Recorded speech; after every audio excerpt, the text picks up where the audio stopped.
Guys, for today's video ay pumunta nga pala kami ng Baguio City at kasama ko nga pala ang aking mga mare at kumpare na si JR at ang kanyang pamilya at kasama ko nga din pala ang aking mag-ina. At ito nga pala si Kuya Chris ng aming driver at siya mag-aasikaso sa amin sa mga darating na araw at syempre nandito nga pala kami sa Shoppers Antipolo dahil dito ang aming pick up location. Okay. Okay. Alright. Alright na, alright. May nagpilo ka dyan? Tatay Fred di nagsasalita oh. Ano? Mysterious guy. Wala ba tayong papaikuting tagay dyan?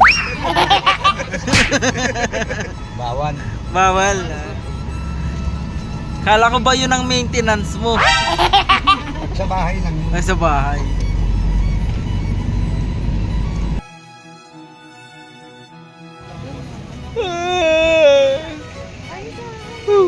Ngayon oh, alas 5 ng umaga.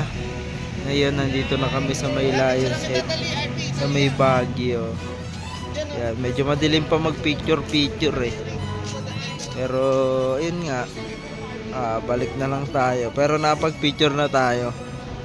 Yan, pang ano lang, pang touchdown. Diba? Nice. So next destination natin, Strawberry Farm, no? Yun no, yung baka kay bata pa, lagi mga kwento-kwento at nude-nude lang. Ngayon mapupuntahan na Strawberry Farm. Favorite ko pa naman ang ubas.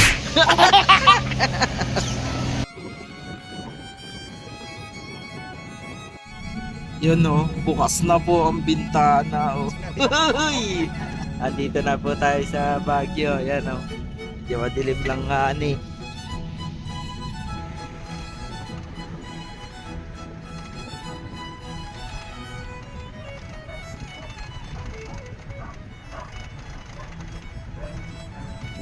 Yon guys, andito na tayo sa Strawberry Farm. Ang kinakalungkot lang po natin, katatanim lang po ng strawberry, maantay nyo po ba ang bunga?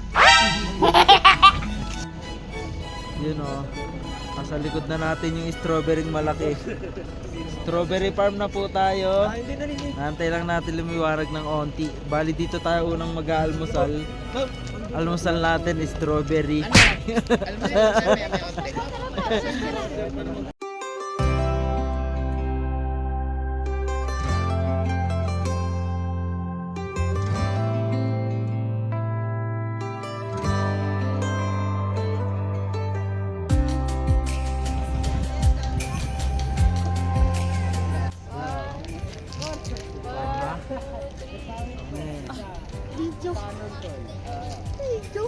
Siyempre, papasok na po tayo sa Strawberry Farm.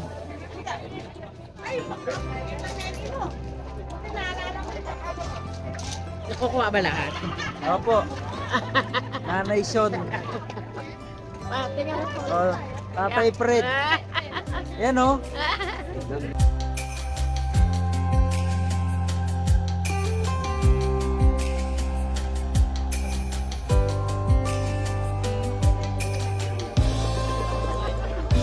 Dami oh. Dami, kaso hilaw pa.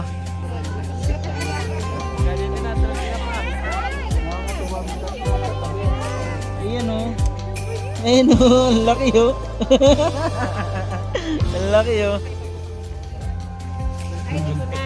Oh, fresh oh. Singilin ka nung inunan mo. Ay sa'yo bagaling tao.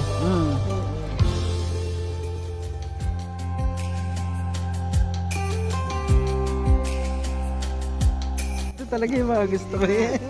Mga libre tikim. Libre tikim daw. Sarap. Tamis. Bagong pitas, guys. Pati dahon kain.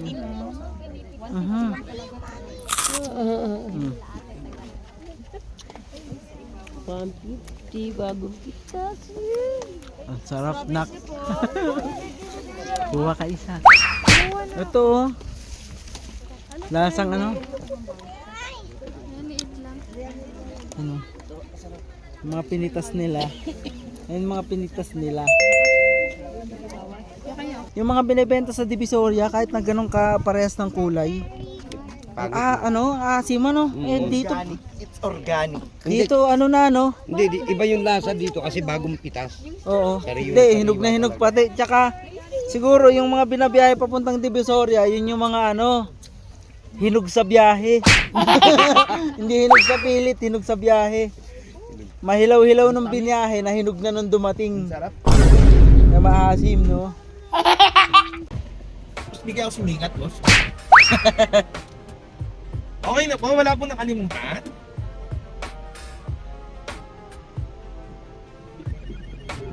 Ano to, guys, ito nga pala si Kuya Chris, no, ang ating driver for today's video, no. At sa mga susunod na mga araw pala. Yan. Ano na rin, tour guide na rin. All around na. Siya nakakaalam ng ng lahat ng mga magagandang spot dito sa Baguio, no. Tsaka yung mga kainan, yung mga pasyalan. Ilan taon mo na to ginagawa? Boss, ano na, nasa 8 years. 8 years, no? Napakatagal na. So kapag naghahanap kayo ng wala nang po problemahin, ayan, gaganapan na lang. Yan. Lalagay natin ang page nila dito. Yan. Shoutout. Yes, shout out, no? Boss, shoutout nga pala sa Eat Passion kay Boss Mike Villaman. Iyo. Yung sa tattoo ko. Iyan, no? Sa anak ko, si Jesus, si Joseph, si Maria. Sa pinakamamahal ko asawa, si Chavis. Yan. Hindi pwede palitan eh, magagalit. Ba't mo papalitan? Hindi, joke lang yun, bossing. Pero mahal na mahal ko yung pamilya. Iyo. Thank you po, nakakapag rin. Ma'am Nakakapagpahinga na rin. Yeah. O nga, no? Birthday. Nag-birthday siya kasama namin. Pero nagtatrabaho pa rin. After na lang na ito. Tsaka babawi, Oh, yes po, bossing, yes. Ano ang pangalan niya pala ng page niyo? Boss, Biyahing Julie, Yan. Travel and Tours. Yan. Yan. Oh. Chul. Yes po, boss. Lalagyan natin yan dyan. Gusto mo mag-enjoy at mag-relax. Sa mga gustong tumakas sa problema, ayan. Yung problema sumusunod. Iwanan yung cellphone niyo. Tama, boss. Tama.